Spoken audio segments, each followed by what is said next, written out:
Oh, hello. You're still here. Welcome to episode 1 of Jackknife Chicken Truck. I'm sitting here at 10:45 p.m. yet again recording an episode at the last minute to publish for Wednesday. I was supposed to publish an episode last week, thinking I could do it with my hand recorder that I took with me to New York. But A, I couldn't find a free moment to do it, and B, when I tried to do a test record, I found out that the screen wasn't working right. Oh well, technical difficulties, but I shall prevail. You're probably wondering why I was in New York last week. Well, my wife had tickets to see Harry Potter and the Cursed Child, a play on Broadway. I wasn't a big fan of going to New York, but she had no way to go with. I made a deal with her that deal with her if she could find someone to go to the play with her. So she found a high school friend who's into Harry Potter to go with her. So we took the train in on Saturday morning, which is a very different experience for me, because normally I drive everywhere, or I take an airplane. Well, we decided to take the train because I didn't want to have my car up in New York and get anything to happen to it. And the experience on the train is far different than traveling via airline. First off, they don't weigh your bags. Second off, there's no security. And third, nobody seems to care about what's going on. And they don't check your ticket till you get on the train and you're already moving, which is kind of funny, because then they have to kick you off. But I don't know how that would work. But anyway, the train ride was very peaceful going up, and I found out that we go through a lot of dead zones for cell phones reception, which I didn't expect. They had onboard Wi-Fi, but the Wi-Fi was meh, at most. Fortunately, I had enough media to watch and listen to on the way up. On the way back, I was so tired and out of it from lack of sleep from running around New York the whole time that I basically slept off and on throughout the whole train ride back. But I'm probably skipping the actual trip. The trip to New York was a lot of fun. We went to the World Trade Center Museum. We got on two episodes of $100,000 Pyramid. We went to a taping of The View. You're probably wondering why I went to The View. Well, Martha Stewart, who I love because of the Snoop Dogg and Martha Stewart show, was on there. You're probably wondering why I went to the $100,000 Pyramid. Well, one of the episodes, Snoop Dogg was a guest on $100,000 Pyramid. I kept daydreaming that they're probably hanging out together, having fun, doing all kinds of best friend things. But I digress. Tuesday, went to The View. Monday, we saw $100,000 Pyramid. Wednesday, my wife had her play, and I decided to take myself a tour of New York, Mr. Robot style.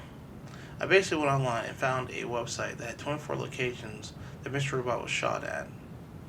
I decided I'd boil this list down to 17 items.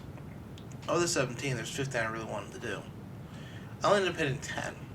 3 locations were in Coney Island, a couple were on the outskirts of New York, and the rest were in Manhattan. I ended up hitting a bunch of items, but they were all closed. Just my luck. As the night wound down, I hit number 9, which was Think Coffee, which is where the very first scene of Mr. Robot takes place.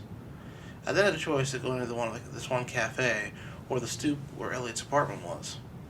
Because I was meeting my wife to go to a burlesque show after her friend suggested, it was easier to go to the stoop. The stoop was only 10 minutes away from the burlesque show. So, thanks to Google Maps and my ability to read a map, I was able to get to the burlesque show on time. Pardon me, I just yawned. The one complaint I do have about Google Maps is that when I was doing navigation that involved the subway, it would tell me what route to walk, but really wouldn't guide me. So I'd have to keep checking the map and seeing if I was going the right direction. It was very frustrating. A couple times I ended up not reading the map correctly, and when I tried to do a transfer, I ended up getting on the wrong train. I'm not sure if it was a lack of direction or if I didn't know what I was reading. Fortunately, on my travels, I only ran into about 3 people asking for directions. I was only able to help 2 of them. The one lady, though, was telling me that she had a problem reading maps spatially. So I happily showed her how to read her map. That made me feel very good being able to show a person a trick on how to use Google Maps. Throughout my travels, I also did Uber Pool, which is a very interesting experience for me. Normally when I've ridden Uber, the Uber drivers have been very friendly and very talkative. With Uber Pool, when I got in the car, The girl sitting next to me didn't say a word, and her eyes were glued to her phone. And the driver said 3 words to me. Are you Joel? I spent the entire 15-minute ride, or what it claims a 15-minute ride, on my phone, looking at stuff, keeping the silence going, not wanting to break the protocol. When I got to my stop, the Uber driver said, "This is your stop." I looked at him and said, "Are you talking to me?" And he nodded, and I got out. Very different from any other Uber experience that I had. Long story short, subway transportation is really awesome if you can read the maps. The map isn't that bad unless you're trying to do a transfer. All in all, the trip to New York was fun. Would I do it again? Yes. Would I stay in New York? No. I would stay in Jersey. I'm very, very interested in travel now because I'm also planning a trip to Vegas with my friends from college. And anybody who listens to this Stream Conscious podcast knows that Joe and I never stop talking about Vegas. My friend Avik is a deal hunter, or a travel ninja. He knows all the ins and outs of how to get a good deal. And unfortunately, the dates we chose for our trip breaks every cardinal law of cheap travel. We're going on a weekend, and we're going nonstop, and I forget what the other rules are. But long story short, the room I want to get is about $585 for 4 days. If I get 3 days from Tuesday to Thursday, it's only $114. One less day and $400 cheaper. For some reason, the rates during the weekends are more expensive, which I get, because that's how it goes. But at the same time, my friend got a deal where he got three days comped, which made his total $385. Apparently in Vegas, and at a lot of other hotels, you have to pay a convenience fee, or a hotel fee, whatever they want to call it. For the Luxor, it's $35 a night.